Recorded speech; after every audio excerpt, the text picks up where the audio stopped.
திருச்சி சிவா அவர்கள் ஒரு பொதுக்கூட்டத்தில் பேசும்போது மறைந்த முன்னாள் முதல்வர் காமராஜர் அவர்களை ஒரு கருத்து கூறுகிறார். இந்த ஸ்பெசிஃபிக்கான பேச்சு இன்டென்ஷனலா பேசினாரு. காமராஜர் இகழணும் அப்படிங்கிற ஒரு இடத்துல இருந்து பேசுறாரா நிச்சயமா இல்லைன்னு நினைக்கிறேன்.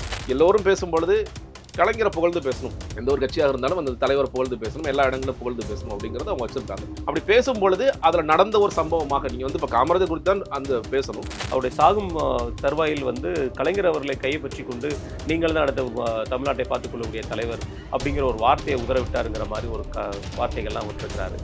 சில நேரங்களில் இந்த கதைகள்லாம் வந்துகிட்டே தான் இருக்கும். அதை நம்ம தவிர்க்க முடியாது. நம்ம அது போய் அத்தன்டிக்கா இல்லைன்னு வெரிஃபையும் பண்ண முடியாது. அந்த கதையை கேட்டு உங்களுக்கு பிடிச்சிருந்தா எடுத்துக்க, பிடிச்சாட்டி போயிடுங்கிற அளவில் தான் நம்ம பார்க்கணும். இல்லைங்க, அதான் இன்னைக்கு இருக்கிற எல்லா ஐடிவிங்குமே தங்களோட கட்சி யோசிக்காத அளவுக்குலாம் செயல்பட ஆரம்பிச்சிட்டாங்க. நம்ம கட்சி தலைவரே கூட அப்படிலாம் யோசிக்க மாட்டார். அதாவது கொடுத்த காசுக்கு மேலே கூறாண்டாங்கிற மாதிரி தான் நிறைய வேலைகள் பண்ணுறாங்க. இந்த மாதிரி விசிக ஒரு ஏதாவது மாற்றக்கருத்து வைக்கிறாங்கன்னா விசிக யார் தெரியுமா அப்படின்னு ஒரு கதையை ஆரம்பிச்சிடும். மதிமுகவில் இப்போ துரை வைகோவோ இல்லை யாரோ ஒருத்தர் வைகோ அவர்களே ஒரு கருத்தை முடிக்கிறாங்க அப்படின்னா நீங்கள் என்னென்னலாம் பேசியிருக்கிறீங்கன்னு பழைய கதைகளை தோண்ட வேண்டியது.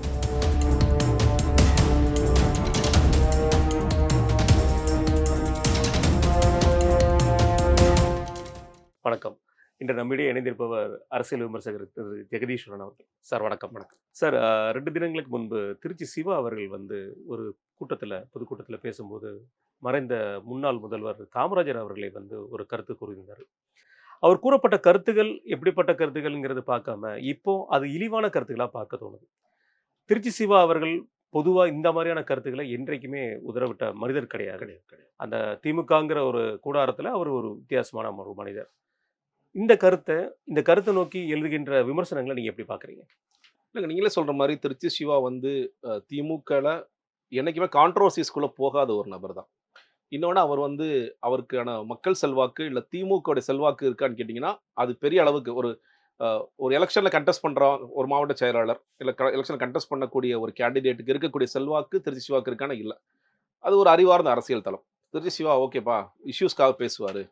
இப்போ வேளாண் சட்டங்கள் 3 சட்டங்கள் குறித்து விரிவாக பேசுங்கண்ணே, அன்னைக்கு என்ன நடந்துச்சு ஆரம்பத்துலேருந்து இறுதி வரைக்கும் பேசுங்க, இந்த வேளாண் சட்டங்கள் ஏன் வேணும் வேண்டாம், இந்த மாதிரி பாராளுமன்றத்தில் நடக்கிற பல முக்கியமான விஷயங்களுக்கு திமுக முகமாக எப்பொழுதும் இருப்பார். அவர் ராஜ்யசபா தான். அவர் என்றைக்குமே சட்டமன்றத்திற்கோ இல்லை லோக்சபாவுக்கோ நேரடியாக நான் திருச்சியில் இருந்து போட்டி போடுறேன்னா இல்லை. அவர் பெரிய பவர் சென்டரும் கிடையாது. இன்னைக்கு சில நேரங்களில் KN நேரு ஒரு இடத்துக்கு போறாரு, ஏதோ சிலையை திறந்து இவங்க செய்த ஒரு நலத்திட்ட உதவி திறந்து வைக்க வரான்னு வச்சுக்கோங்களேன், அந்த இடத்துல திருச்சி சிவா பேர் கூட இருக்காரு. இது ஒரு கான்ட்ரவர்சியில் ஆச்சு. அவங்க போய் அடிதடி அளவுக்கெல்லாம் போய் ஒரு தடவை ஸ்டேஷனில் போய் பஞ்சாயத்தில் ஆன கதைகள்லாம் நம்ம பார்த்துருக்கோம். ஸோ அப்படிப்பட்ட ஒரு லீடர் தான்.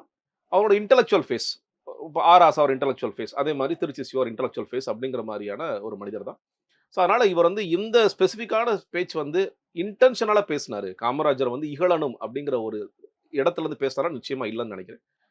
மேபி என்னன்னா எல்லோரும் பேசும்பொழுது கலைஞரை புகழ்ந்து பேசணும், எந்த ஒரு கட்சியாக இருந்தாலும் அந்த தலைவரை புகழ்ந்து பேசணும், எல்லா இடங்களும் புகழ்ந்து பேசணும் அப்படிங்கிறத அவங்க வச்சிருக்காங்க.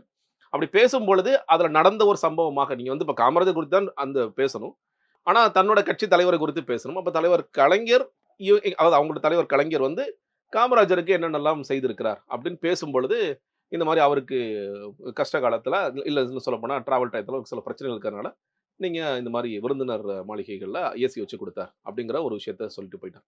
அது மறுபடியும் அவர் இது இன்டென்ஷனலா காமராஜர் நீங்க ஒரு பிம்பம் வச்சிருக்கீங்க இல்லையா, அந்த பிம்பத்தை நான் உடைக்கிறேன் பாரு, இல்ல காமராஜர் இப்படிப்பட்டவர் தான் அப்படிங்கிறதெல்லாம் இல்லைன்னு நான் நினைக்கின்றேன். ஏன்னா அன்னைக்கு கல்வி வளர்ச்சி நாள்னு முதற்கொண்டு திமுக தான் அதை டிக்ளேர் பண்றாங்க.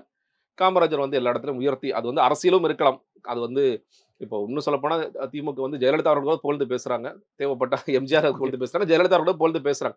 வாக்கு கணக்குங்கிறது எல்லாத்துலயுமே இருக்கு. ஜெயலலிதா ஓட்ஸ் வரட்டும், எம்ஜிஆர் ஓட்ஸ் வரட்டும், ஒரு வாக்கு கணக்கு இருக்கு. அதே மாதிரி காமராஜர் வாக்குகளும் வரட்டும் தான் அவங்க நினைப்பாங்க. அதனால எந்த இடத்திலும் அவர் இகழ்ந்து பேச வேண்டும் அப்படிங்கிற ஒரு இன்டென்ஷன் இருக்காது. பட் இதை ஒரு மாதிரி அவர் பேசும் பொழுது இன்னொரு அறிவாளர் தளத்திலிருந்து பேசும்பொழுது தவிர்த்திருக்கலாம்னா மேபி தவிர்த்திருக்கலாம் அப்படிங்கிற ஒரு பாயிண்ட் தான் நான் பார்க்குறேன். இல்ல, இது ஓரணியில் தமிழ்நாடுங்கிற ஒரு கூட்டத்தோட மேடையில தான் அவர் பேசுறாரு. திமுக அரேஞ்ச் பண்ண கூட்டத்தில் மேடையில பேசுறாரு. இதற்கு காமராஜர் அவர்களை உள்ள இழுத்து அவரோட பிறந்தநாள் அன்றைக்கோ அல்லது ஒரு காமராஜர் அவர்களை உள்ள இழுத்து கலைஞர் அவர்களை புகழ்ந்து பாட வேண்டிய அவசியம் இதுல எங்க இருக்கு?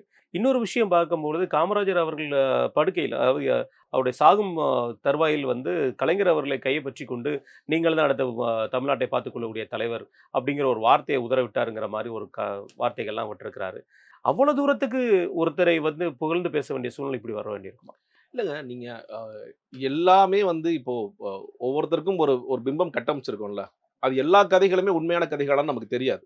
சில நேரங்கள் அரசியல்ல வந்து வெறும் கதைகளாகவே அதெல்லாம் இருக்கு. அதெல்லாம் யாருமே போய் அன்னைக்கு வாழ்ந்தவங்க, பார்க்கிறவங்க அப்படிலாம் நடக்கலங்க அப்படின்னு கூட சொல்லலாம். இப்ப அவருக்கா இப்போ வைரவன்லாம் புத்தகம்லாம் எழுதியிருக்காரு. கோபண்ணாலாம் புத்தகம் எழுதியிருக்காரு. அவங்க புத்தகங்கள எந்த எந்த இடத்துலயும் இது எனக்கு தெரிஞ்சுனா, இன்னும் சொல்லப்போனா காமராஜர் அவர்களுக்கு புத்தகங்களே ரொம்ப ரொம்ப குறைவு. குறைவு. நீங்க அவருக்காக அவர் என்னென்னலாம் செஞ்சிருக்காருன்னு நம்மலாம் நெறைய நேரங்கள்ல பேசுறோம். இப்ப திராவிடர் கழகத்திற்கு, திமுகவிற்கான புத்தகங்கள் எவ்வளோ வந்திருக்கு? எவ்வளோ லிட்ரேச்சர் வச்சிருக்காங்க? கம்யூனிஸ்ட்க்கு எவ்வளோ லிட்ரேச்சர் வச்சிருக்காங்க? அந்த அளவு காங்கிரஸ் மாரி லிட்ரேச்சருக்கான லிட்ரேச்சரே இல்ல. நீங்க காமராஜர் ரூல் பத்தி ஒரு விளக்கமான புத்தகங்கள் எத்தன பேர் எனக்கு தெரிஞ்சு கோபண்ணா அவர் புத்தகம் நான் படிச்சிருக்கேன். வைரவன் அவங்க புத்தகம் புத்தகம். படிச்சிருக்கேன். அத தாண்டி ஒரு பேர் சொல்லுங்க நீங்க. இல்ல. யாராவது வந்து புத்தகம் எழுதியிருக்காங்க. இல்ல இன்னைக்கு இருக்கிற தலைவர் செல்வ பெருந்தகை எழுதியிருக்காரு. இல்ல அதுக்கு முன்னாடி இருந்த தலைவர்கள் சிதம்பரம் எழுதியிருக்காரு. சிதம்பரம் எவ்வளோ பெரிய இன்டலெக்சுவல் தான் நம்ம சொல்றோம். இத தொகுத்து எழுதுற அளவுக்கு அந்த இடத்துல இருக்காங்களான்னா, அதுவே இல்ல. அவங்களுடைய தலைவர் அவங்களே பல நேரங்கள்ல போற்றாம இருக்கிறாங்க அப்படின்னு தான் நான் பார்க்கிறேன். இது வந்து அ அந்த மேடை என்பது நீங்க சொன்ன மாரி ஓரணியில் தமிழ்நாடு மேடை. இது காமராஜர் பிறந்த நாளை ஒட்டி வந்த மேடை. அந்த ஒரு காரணத்திற்காக தான் பேசியிருக்கிறார். அதனால இந்த கைய பிடிச்சுட்டு சொன்னாரா அப்படிங்கிறதுல எனக்கு தெரியல. உண்மையிலே நடந்திருக்கக்கூடிய வாய்ப்புகள் இருக்கா? ஏன்னா ஆப்வியஸ்லி 2 பேரும் எதிர்க்கட்சியாக இருந்தவர்கள். அண்ணா, காமராஜர் அவர்களுக்கு இருந்த உறவு நமக்கு தெரியும். நீங்க கலைஞர், காமராஜருக்கு இருந்த உறவும் நமக்கு தெரியும். நீங்க வந்து இதே காமராஜர முரசொலியில எவ்வளவு மோசமாலாம் எழுதியிருக்காங்க. அன்னைக்கெல்லாம் இன்டென்ஷனோட காமராஜர தோற்கடிக்க வேண்டும்ங்கிறதுக்காக, காமராஜரை வீழ்த்த வேண்டும்ங்கிறதுக்காக எவ்வளவு வேலைகள் பண்ணியிருக்காங்க. அண்ணாவுக்கு அந்த பார்வை இல்ல. அண்ணா அவர்கள் வந்து ஏன்னா காமராஜர் ஆட்சியை வீழ்த்தி நம்ம வருகிறோம்ங்கிற அந்த புரிதல் இருந்தது. அடுத்தடுத்தாக வந்து கலைஞர் வந்து எல்லார் குறித்தும் எப்படிலாம் பேசியிருக்காங்க. முரசொலியில எவ்வளவு மோசமா, பெரியார் குறித்து எவ்வளவு விமர்சனம் எழுதியிருக்காங்க. காமராஜர் குறித்து எல்லாம் எவ்வளவு விமர்சனம் பார்த்துருக்கோம். பண்ணியிருக்காங்க. எம்ஜிஆர் குறித்து, ஜெயலலிதா குறித்து எவ்வளவு கீழ்த்தரமான, மோசமான விமர்சனங்கள் மேடைகள் எவ்வளவுதான் பேசியிருக்காங்க. அப்படிலாம் நம்ம பார்த்துட்டு தான் இருக்கோம். அப்ப அந்த மாரி காமராஜர் அவர்கள் நீங்க தான் இந்த நாட்ட காப்பாத்தணும்னு சொல்லியிருப்பாரா? அப்படிங்கிறதெல்லாம் தெரியல. சில நேரங்கள்ல இந்த கதைகள்லாம் வந்துகிட்டே தான் இருக்கும். அத நம்ம வந்து தவிர்க்க முடியாது. நம்ம வந்து அத போய் அத்தன்டிக்கா இல்லையான்னு வெரிஃபையும் பண்ண முடியாது. அந்த கதைய கேட்டு உங்களுக்கு பிடிச்சிருந்தா எடுத்துக்க, பிடிக்காட்டி போயிடுங்கிற அளவுல தான் நம்ம பார்க்கணும்னு நெனைக்கிறேன். இது திமுகவோட ஒரு கலாச்சாரமா இப்ப பார்க்கப்படுற நிலைமைக்கு போயிடுச்சு. திமுகனாலே வந்து ஒருத்தர தூற்றுறது, ஒருத்தர பத்தி அவர பெர்சனல் இன்டென்ஷன கொண்டு வரக்கூடிய கலாச்சாரம் திமுகல இப்ப பார்க்கக்கூடிய சூழல் வந்துட்டு இருக்கு. இதுக்கு முந்தைய கலாச்சாரமே இப்படிதான் இருந்ததுன்னு பல பத்திரிகையாளர்கள் இன்றைக்கும் சொல்லி குறிப்பிட்டு நிறைய விஷயங்கள் காமிச்சிருக்காரு. இது காமராஜர் அவர்கள் போட்டியிட்ட காலத்துல கூட அவரோட காமராஜருடைய அம்மாவ கூட அவங்க இழிவா பேசியிருக்காங்க திமுகவினர்ங்கிற மாரி ஒரு விஷயத்த பார்த்திருக்காங்க. இன்றைக்கு இத பேசினதுக்கு அப்புறம் திமுகவோட ஐடி விங்ஸோ, திமுகவோட மத்த விஷயங்களோ காமராஜரோட நினைவு இல்லத்துல போயிட்டு அங்க ஏசி இருக்கு பாருங்க. இந்த மாரியான விஷயங்கள் இருக்கு பாருங்க. லெட்டர் இருக்கு பாருங்கன்னு. இத சொன்னத நியாயப்படுத்துறதுக்கு இந்த முயற்சி எடுக்குறாங்களா? இல்லங்க அதான் இன்னைக்கு இருக்கிற எல்லா ஐடி விங்குமே வந்து அ தங்களோட கட்சி யோசிக்காத அளவுக்குலாம் செயல்பட ஆரம்பிச்சுட்டாங்க. நம்ம கட்சி தலைவரே கூட அப்படிலாம் யோசிக்க மாட்டாரு. அதாவது அ குடுத்த காசுக்கு மேல கூவுறான்டாங்கிற மாரி தான் நெறைய வேலைகள் பண்றாங்க. இந்த மாரி இறங்கி நம்ம வந்து ஏதோ நம்ம தான் இந்த இந்த இந்த இயக்கத்தை தாங்கி பிடிக்க போறோம்ங்கிற அளவிற்கு நெறைய வேலைகள செய்றாங்க. இல்ல அதான் சொல்றேன் இல்லையா? இப்ப திருச்சி சிவா ஒரு ஸ்டேஜ்ல இது குறித்து இனிமேல் பேச வேண்டாம். நான் பேச விரும்பல. அதே மாரி முதலமைச்சர் ஸ்டாலின் வந்து ஒரு ட்வீட் போட்டார். கலைஞர் என்ன செய்தார்? அண்ணா என்ன செய்தார்? நான் நான் என்ன செய்தேன்? அப்படிங்கிறதோட இதற்கு பிறகு இதுல ஒரு பிரிவினை ஏற்படுத்துவதற்கு ஒரு கும்பல் வேலை செய்கிறது. அந்த அந்த பிரிவினைவாதிகளுக்கு நாம் இடம் கொடுக்க வேண்டாம்ங்கிறதோட கடந்து போயிட்டார். அதோட அத விட்டுருக்கலாம்னு நெனைக்கிறேன். இது எல்லா இடங்களிலும் இப்ப ஒண்ணும் இல்ல. திமுக கிட்ட இருக்க ஒரு பிரச்சனைன்னு கேட்டீங்கன்னா, இப்போ ஒருவேளை விசிக ஏதாவது மாற்று கருத்து வைக்கிறாங்கன்னா, விசிக யார் தெரியுமா? அப்படின்னு ஒரு ஒரு கதைய ஆரம்பிச்சது. மதிமுகல இப்ப துரை வைகோவோ, இல்ல யாரோ ஒருத்தர் வைகோ அவர்களே ஒரு கருத்து முன்வைக்கிறாங்க. அப்படின்னா, நீங்க என்னென்னலாம் பேசியிருக்கிறீங்கன்னு பழைய கதைகளை தோண்ட வேண்டியது. இந்த ஐடிவிங்க ஆக்கப்பூர்வமான பல செய்திகள் ஏதாவது செய்றாங்களான்னு கேட்டீங்கன்னா, இல்ல. இன்னைக்கு எல்லா ஐடிக்குமே அப்படித்தான் இருக்காங்க. அவதூறுகள், அவதூறுகளுக்கு மறுபடியும் இன்னொரு அவதூறு. இதுதான் அவங்களோட ஃபோக்கஸா இருக்கு. இப்ப இதே முதலமைச்சர் ஸ்டாலின் வந்து ஒரு மேடையில பேசியிருப்பார். நீங்க அவங்களோட ஐடி விங்கு, இல்ல அவங்களோட யூடியூப் பேஜ்ல எத்தன பேர் அந்த பேச்ச கேட்டிருப்பாங்கன்னு போய் பாருங்களேன். 2000 இல்ல 3000 பேர். அதை எடுத்து எவ்வளவு தூரம் பரப்பியிருப்பாங்கன்னு பாருங்க. இல்ல திமுக செய்த நலத்திட்ட உதவிகள் இவ்வளவு போய் ரீச் ஆயிருக்கு. அதெல்லாம் செய்ய மாட்டாங்க. இன்னைக்கு எல்லாருமே எனக்கு கேட்டீங்கன்னா, அந்த அந்த மோசமான விஷயங்களுக்குள்ள நம்ம எப்படி போய் பேசலாம்? அதுக்கு நம்ம வந்து எப்படி முட்டுக் குடுக்குறதுங்கிற மாரியான விஷயங்கள செஞ்சுகிட்டே இருக்காங்க. ஆனா, இதுல ஒரு பார்வை என்னன்னு கேட்டீங்கன்னா, நீங்க வந்து இப்போ அந்த ஏசியில இருந்தாரு. அதாவது அ காமராஜர் அவர்கள் என்றால் எளிமை. நமக்கு உடனடியாக தெரியும். அவர் இறக்கும் பொழுது அவருடைய சொத்து மதிப்பு என்னவாக இருந்தது அப்படி. நீங்க அதற்காக அவர் காலம் முழுக்க ரொம்ப மோசமா ஏழையாக தான் இருந்தார். பொருளாதாரத்தில் ரொம்ப பின்தங்கி தான் இருந்தார். அப்படிங்கிற ஒரு பார்வை எடுக்க வேணாம்னு நினைக்கிறேன். இவ்வளவு தூரம் நம்ம எந்த ஒரு தலைவரையுமே நம்ம அப்படி தூக்கி பிடிக்க வேண்டிய அவசியம் இல்லன்னு எனக்கு ஒரு பார்வை இருக்கு. ஏன்னா ஒண்ணும் இல்ல. நீங்க காமராஜர் அரங்கத்துக்கு போங்க. அங்க இருக்கிற புகைப்படங்கள பாருங்க. நீங்க அவர் பிறந்த நாள் கொண்டாடிய விதம்லாம் பாருங்க. நீங்க நான் தப்பே சொல்லல. நான் வந்து காமராஜர் இன்னைக்கு நான் என்னுடைய பார்வை என்பது காமராஜர் இந்த கல்விக்காக எவ்வளவு வேலை செய்தார்? எவ்வளவு அணைகளை கொண்டு வந்தார்? எவ்வளவு தொழிற்சாலைகளை பெருக்கினார்? நீங்க அதுக்காக ஒரு காமராஜர் இப்படிதாங்க இருக்கணும். 2 காமராஜர் பிரதம மந்திரியே கொண்டு வந்தவரு. கொண்டு அத வந்தவர். தாண்டி அத தாண்டி நான் அது எல்லாவற்றையுமே நம்ம அதனால காமராஜர் வந்து எப்பயுமே ஏழையா தான் இருந்திருக்கணும். காமராஜர் வந்து ஏதோ தள்ளுவண்டில தான் போயிருக்கணும். அவர் நடந்து தான் போயிருக்கணும். அப்படிங்கிற பார்வையும் வேண்டாம்னு நெனைக்கிறேன். நீங்க அந்த ஒரு பார்வை ரொம்ப இப்போ ஜோதிமணிலாம் பேசும் பொழுது நீங்க வந்து அவர் முதலமைச்சரா இருந்தவருங்க. முதலமைச்சருக்குன்னு சில அதிகாரங்கள் இருக்கு. முதலமைச்சருக்குன்னு சில ஆ. விஷயம் நடக்கும். அதெல்லாம் எதுவுமே வேண்டாம் அப்படின்னு இவங்க ஒரு அளவுக்கு ஒரு ஒரு கதைய குடுக்குறாங்கன்னா, இல்ல எதுவுமே கிடையாதுங்கிற ஒரு கதைக்கு நம்ம போ வேண்டாம்னு நினைக்கின்றேன். அவரும் ஒரு மனிதர். ஒரு மனிதருக்கு உண்டான என்ன விஷயங்கள் வந்ததோ அதை செய்து கொண்டார் அப்படிங்கிறதோட நம்ம கடந்து போயிடலாம்ன்னு பார்க்கிறேன். இது 2 பேருமே ரொம்ப எக்ஸ்ட்ரீமா போய் காமராஜர்னா ரொம்ப ரொம்ப ரொம்ப எளிமைக்கான அர்த்தத்தையே ரொம்ப கொலாப்ஸ் பண்றதும், இல்லங்க அவர் ஏசிலலாம் வாழ்ந்தாரு. அவர் எளிமையே கிடையாது அப்படிங்கிற 2 எக்ஸ்ட்ரீமான பார்வைக்கும் போ வேணாம்னு பார்க்கிறேன். இதே அ நீங்க குறிப்பிட்டு சொன்ன மாரி முதல்வர் அவர்கள் வந்து பிரிவினைவாத சக்திகளுக்கு இடம் கொடுக்க வேண்டாம். இது பிரித்தாளும் இதா இருக்கு அப்படிங்கிற ஒரு வார்த்தைய சொல்லியிருக்கிறாரு. பேசப்பட்டது என்னமோ திருச்சி சிவா அவர்கள் தான். ஆமா. அவருடைய கருத்திற்கு தான் எதிர்கருத்துக்களே உருவாகி வந்திருக்கிறத தவிர, மத்தபடி எந்த ஒரு விஷயத்திலயுமே காங்கிரஸ் அட்டாக் பண்ணி இதுக்கு திமுக பதில் சொல்லல. அப்போ பேசப்பட்ட திருச்சி சிவா அவர்கள் மீது இதுவரைக்கும் எந்தவித நடவடிக்கையோ, அல்ல ஒரு கண்டனத்தையோ முதல்வர் அவர்கள் தெரிவிக்காம இருக்கிறதுக்கு என்ன காரணம் நினைக்கிறீங்க? இல்லங்க அதான் சொல்றேன் இல்லையா? இப்போ அவருடைய பார்வையும் திருச்சி சிவாவோட ஸ்பீச்ச கேட்கும் பொழுது இன்டென்ஷனலா நீ பேசல 1. இப்ப நீங்க வந்து அதுக்கு கண்டனம் தெரிவிக்கிறாருன்னா, அப்ப கலைஞர் சொன்னது பொய்ங்கிறது ஆயிடும். இப்ப தன்னோட அப்பா சொன்னது பொய்யு, திருச்சி சிவா சொன்ன அந்த மாரியான ஒரு சிக்கலும் இருக்கு. அதனால அவர் வந்து ஒரு மாரி அதாவது ஒரு ஒரு சைடு பார்த்தீங்கன்னா, இந்த பிரச்சனைக்கு ஒரு முற்றுப்புள்ளியும் வைக்கணும். இன்னொன்னு டைவர்ட் பண்ணிடலாம். இப்ப வந்து இது எதிரணிகள் இத சாதகமா எடுத்துக்குவாங்க. நீங்க எதிரணிகள் சாதகத்துல அண்ணாமலையார் மட்டும் பேசினார். நீங்க வந்து இப்படி காமராஜர் ஐயா குறித்தே மோசமா நேத்து பிரஸ் மீட்ல பேசுனார். பேசுங்க. காமராஜர் ஐயா குறித்து மோசமா பேசினாங்க. நீங்க ஏங்க அந்த கூட்டணியில இருக்கீங்க? உங்களுக்கு இதா இருந்தா வெளிய வந்துர வேண்டியதுதானே. எதுக்கா நீங்க இருக்கீங்க? அப்படின்னு ஒரு வார்த்தைக்கிறார். ஆனா நான் வந்து ஜோதிமணி அவர்கள் பேசுனதோ, இல்ல வந்து மாணிக் தாக்கூர் பேசுனதோ, இல்ல காங்கிரஸ்ல இருக்க மற்றவர்கள் பேசுனதோ, அவர்களுடைய குறி எல்லாமே எனக்கு என்னமோ செல்வ பிறந்தகை தான் நெனைக்கிறேன். நீங்க செல்வ பெருந்தகை என்ன செய்தார்? செல்வ பெருந்தகை என்ன செய்கின்றார்? இன்னும் சொல்லப்போனா, செல்வ பெருந்தகை வந்து காங்கிரஸ்காரராக வாழ்கிறாரா? அல்லது திமுக காரரா வாழ்கிறாரா? திமுக காரரா தான் வாழ்கிறார். நீங்க திமுக உடைய நம்ம சொன்னேன் இல்லையா? ஒரு ஐடி விங் ஒரு உதாரணம் சொன்னேன் இல்லையா? நான் ஏதாவது ஒரு பிரச்சனை நடக்கும். நான் உள்ள ஓடி வந்து நான் உங்கள எப்படி காப்பாத்துறேன் பாரு. அது சட்டமன்றமாக இருக்கலாம், சட்டமன்றத்துக்கு வெளியவா இருக்கலாம். எல்லா இடத்திலும் திமுகவுக்கு முதல்ல காப்பாத்த போறது நான் தான். அப்படிங்கிற ஒரு இடத்துக்கு வரார். அப்ப செல்வ பெருந்தகை இது குறித்து என்ன கருத்து சொன்னார்? செல்வ பெருந்தகை ஏன் பேசாம இருக்கார்? அவங்களோட டார்கெட் அதுதான். கட்சி தலைவராக இருக்கீங்க. காமராஜர் குறித்து ஒரு அவதூறு பேசியிருக்காரு அவரு. அப்படிங்கிற பாயிண்ட்ல இருந்து நீங்க அத பார்க்கிறீங்களா? அதுதான் உங்களோட டார்கெட். ஆனா முதலமைச்சர் இத சொல்ல முடியாது. ஜோதிமணி பேசாம இருங்க. நீங்க வந்து ஆஃப்லைன்ல சொல்லலாம். மாணிக் தாக்கூர் பேசாம இருங்கன்னு சொல்றத விட, இந்த மாதிரி இது இது ஒரு மாரி பூசி மொழிகிட்டு இதுக்கு ஒரு முற்றுப்புள்ளி வைப்பது சாலச் சிறந்தது. அதே மாரி திருச்சி சிவா சொல்லியிருப்பாரு. இது வந்து திரும்ப கான்ட்ரோவர்சி ஆக்க வேண்டாம். நீங்க மறுபடியும் கருத்து பேச வேண்டிய அவசியம் இல்ல. அத விட்டுருங்கன்னு சொல்லி முடிச்சிருங்க. அதேபோல தான் மாணிக் தாக்கூர்ட்டயும் மேபி இன்ஸ்ட்ரக்ஷன்ஸ் போயிருக்கும். மாணிக் தாக்கூரும் இல்லங்க அவர் சொல்லிட்டாரு. இதோட நாங்க முடிச்சுக்கிறோம். அப்படிங்கிற ஒரு இடத்துக்கு வந்துட்டாங்கன்னு பார்க்கிறேன். 2026 சட்டமன்ற தேர்தல் விரைவில் வர இருக்கு. ஆமா. அந்த நேரத்துல காங்கிரஸ் ஒரு திமுகவோட கூட்டணி என்னைக்குமே வந்து ஒரு அச்சு பிசுறாம இருக்கு ஒரு ஆமா. கூட்டணி. இதுவரைக்கும் விசிக பல கருத்துக்கள சொல்லியிருக்காங்க. திருப்பி அவர்களே வாபஸ் வாங்கியிருப்பாங்க. கம்யூனிஸ்ட் தோழர் சண்முகம் அவர்களும் பல கருத்துக்கள சொல்லியிருப்பாரு. ஆனா காங்கிரஸ்ல இருந்து எந்த ஒரு எதிர்க்கருத்துமே வராத ஒரு நேரத்துல, இன்றைக்கு ஒரு எதிர்க்கருத்துகள் வந்து ஒரு 24 மணி நேரம் ஒரு பூதாகரமா வெடிச்சிருக்கு. இது முதல்வர் அவர்கள் வந்து நல்லபடியா கையாண்டிருக்காருங்கிற ஒரு விஷயம் இருந்தாலும், இது காங்கிரஸ் தொண்டர்கள் இருக்கக்கூடிய சில பெர்சன்டேஜ் தொண்டர்கள் மத்தியில ஒரு அதிர்வலையை ஏற்படுத்தியிருக்காதா? இது அவங்களுடைய தலைவர பத்தி பேசின விஷயம். ஆமா. நீங்க அந்த அதிர்வலைகள் ஏற்பட்டுச்சுங்க. அந்த அதிர்வலைகளோட ரிசல்ட் என்னவா இருக்க போது? நீங்க வந்து காங்கிரஸ் உடனே கூட்டணி விட்டு நாங்க போறோம்ன்னு சொல்ல போறாங்களா? இல்ல இது வந்து திமுக எங்கள்ட்ட மன்னிப்பு கேட்கணும்னு சொல்ல போறாங்களா? எதுவுமே கடைசியா முடிச்சுட்டாங்கல்ல. ஏன்னா, காங்கிரஸுக்கு வேற ஆப்ஷன் இருக்கா இன்னைக்கு?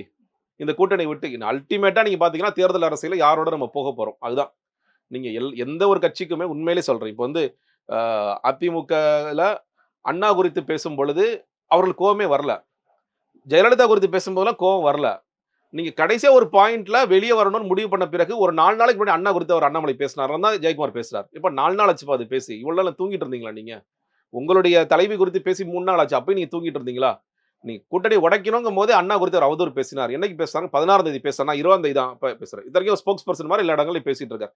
அப்ப எந்த ஒரு கட்சிக்குமே வந்து அவர்களுடைய தலைமை குறித்து பேசும்பொழுது பெரிய அக்கறை இல்லாமல் இருக்காங்க. ஏன்னா, அல்டிமேட்டா நம்ம எங்க போய் சேரப்போறோம்? இப்ப நீங்க இதுக்கு செல்வ பிறந்தகை என்ன ரியாக்ட் பண்ணாரு? இல்ல மற்ற சிதம்பரம் என்ன ரியாக்ட் பண்ணாரு? அழகிரி என்ன ரியாக்ட் பண்ணாரு? இந்த தலைவர் தேர்ந்தெடுத்ததுல யாருமே பண்ணல. திருநாவுக்கரசர் என்ன ரியாக்ட் பண்ணாரு? சோ இந்த தலைவர்கள்லாம் என்ன ரியாக்ட் பண்ணார்? அவங்களுக்கு கூட்டணி கெடுத்துறாதீங்க. நமக்கு கூட்டணி வேணும். 2026ல நம்ம திமுகவோட தான் பயணிக்க போறோம். அதனால அந்த விஷயத்த செஞ்சுறாதீங்க அப்படிங்கிறது. அதனால அந்த அதிர்வலைகள்லாம் இருந்தாலும் அந்த கோவத்த வந்து பேசாம வச்சுக்கங்க. அந்த கோவத்தெல்லாம் காட்டுறதுனால எந்த பிரயோஜனமும் இல்ல. அப்படிங்கிற பாயிண்ட்டா இருக்கும். ஏன்னா, இன்னைக்கு செல்வ பிறந்தகைக்கு மறுபடியும் எங்க எம்எல்ஏ ஆகுறது? ஸ்ரீபெரும்புதூர்ல ஆகணுமா? இல்ல சிட்டிக்குள்ள ஆகணுமா? ஸ்ரீபெரும்புதூர்ல நெறைய பிரச்சனைகள் இருக்கு. எக்மோர். நெறைய அலிகேஷன்ஸ் இருக்கு. அப்படின்னா, வேற ஒரு இடத்துக்கு நம்ம மாறலாமா? அதுதான் அவருடைய சிந்தனையாக இருக்கும். நீங்க வந்து மற்ற எம்எல்ஏ இருக்கிறவங்களுக்கும் இந்த சீட்டு கிடைக்குமா? கிடைக்காதா? அந்த மாதிரியான ஒரு நோக்கம் தான். ஏன்னா, காங்கிரஸ் நீங்க 24, 25 எம்எல்ஏ இருக்காங்க. நீங்க உங்களோட பெர்ஃபார்மன்ஸ் என்ன 5 வருஷத்துல? என்ன பண்ணியிருக்காங்க? நீங்க எடுத்து பாருங்க. இப்ப நீங்க ஒவ்வொரு ஊர்லயும் நம்ம எம்எல்ஏக்கள் என்ன பண்றாங்க ஆனா காங்கிரஸ் என்ன பண்றாங்க உண்மையில சட்டமன்றத்துல வர்றாங்களா வரலையா? வேளச்சேரி எம்எல்ஏ என்ன பண்றாரு? நீங்க வந்து ராஜேஷ்குமார் என்ன பண்றாரு? கன்னியாகுமரியில இருக்க எம்எல்ஏக்கள் என்ன பண்றாங்க? அவங்களோட பெர்ஃபார்மன்ஸ் என்ன? அவங்க எத்தனை வாட்டி வந்து மக்கள போய் சந்திக்கிறாங்க? மக்கள் பிரச்சனைகள பேசுறாங்க. அத எடுத்து எங்க சொல்றாங்க? எதுவுமே இல்லைல. அவங்க இன்னும் சொல்லப்போனா, நீ சத்தியமூர்த்தி பவன் எப்ப ரொம்ப வந்து பரபரப்பா மாறும், அந்த கேட்ட திறப்பாங்கன்னா, எலக்ஷன் டைம் மட்டும் தான். எலக்ஷன் வந்துருச்சுப்பா நம்ம சீட் வாங்கணும் எப்படியாவது. எந்த லாபிக்கு போனா, எந்த டீம்ட்ட போனா நமக்கு சீட் கிடைக்கும். அது மட்டும் தான். நீங்க உங்களுடைய கட்சியை வளர்ப்பதற்கு, உங்களுடைய கொள்கை தலைவர், உங்களுடைய தலைவர்களை தாங்கி பிடிப்பதற்கு, நீங்க என்ன வேலை செஞ்சீங்கன்னு ஒண்ணு இருக்கு இல்லையா? அதெல்லாம் காங்கிரஸ் மறந்து ரொம்ப காலமாச்சு. நீங்க சென்ட்ரல் லீடர்ஷிப்பும் அப்படிதான் இருக்காங்க. அப்படிதான் இருக்கு. இங்க இருக்கிற லோக்கல் லீடர்ஷிப்பும் நமக்கு திமுக இருக்குப்பா.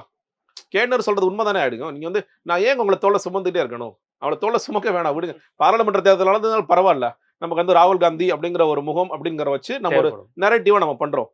சட்டமன்ற தேர்தலுக்கு அவங்கள வச்சுட்டு என்ன பண்றது? இல்ல லோக்கல் பாடி எலக்ஷனுக்கு அவங்கள வச்சு எதுக்கு இவ்வளவு சீட்ஸ் குடுக்கணும்? எதுக்கு நீ வந்து 40 சீட்டு குடுன்னு சொல்ற? இதுல சீட்டு வாங்கி என்ன பண்றீங்க? உங்க பையன் ரெடியா இருக்காரா? உங்க பையன் எடுத்து அழகிரி பொன்னாடி அழுகலாம் செஞ்சா நீங்க பார்த்திருப்பீங்க. ஆமா. அழுது அழுது யார்ட்டங்க கொண்டு போய் குடுத்தாரு? உங்க மருமகன் இருக்காரா? சரி மருமகன். உங்க பையன், அவங்க பையனுக்கு ஒரு சீட் வாங்கிக்கங்க. உங்க பேரன் இருக்காரு, உங்க பேரன்ட்ட சீட் வாங்கிக்கங்க. இந்த வாரிசு அரசியலை கொண்டு வருவதற்கு நீங்க எதுக்கு இவ்வளவு கஷ்டப்படுறீங்க? அதுதானே உங்களுடைய நோக்கமாக இருக்கின்றது. காங்கிரஸ் ஏதாவது ஒரு விஷயத்திற்காக போராடிதான். நீங்க அகில இந்திய விஷயங்களுக்கு திமுக ஸ்டார்ட் பண்ண பிறகு அதுல வந்து காங்கிரஸ் நாங்களும் இணைஞ்சுக்கிறோங்க. ஆ. நீங்க இடஒதுக்கீடு குறித்து ஒரு பெரிய பிரச்சனை. எம்பிபிஎஸ்க்கான இடஒதுக்கீடு குறித்து பிரச்சனை வந்தது. அதுல வந்து சமூக நீதி சார்ந்த பிரச்சனை திமுக முன்னெடுக்குது. அந்த பிரச்சனையில் காங்கிரஸ் வந்து இணையுது. நீங்களே கையில எடுக்கணும். நீங்க ஜாதிவாரி கணக்கெடுப்பு குறித்து இவர் பேசிட்டே இருக்கார்ல. ராகுல் காந்தி பேசுறார்ல. தமிழ்நாடு காங்கிரஸ் எத்தனை போராட்டங்களை செய்தது? நான் இவங்கள நீங்க வந்து மற்ற கட்சிகள் மாதிரி அந்த சென்சஸ் வந்து தமிழ்நாடு அரசாங்கம் புள்ளியியல் எடுத்து கொடுங்கன்னு நான் சொல்லல. அட்லீஸ்ட் உங்க தலைவர் அட்டாக் பண்ற மாதிரி பாஜக நீங்க அட்டாக் பண்ணி எத்தனை வாட்டி பண்ணீங்க? சாதிவாரி கணக்கு ஓகேன்னு சொல்லிட்டாங்க. அதுக்கு முன்னாடி சாதிவாரி கணக்கெடுப்பு தான் எங்களுடைய நோக்கம். இதற்காக நாங்கள் ஒரு பெரிய போராட்டத்தை தமிழக அளவில் செய்கிறோம். என்னைக்கா செஞ்சிருக்கீங்களா?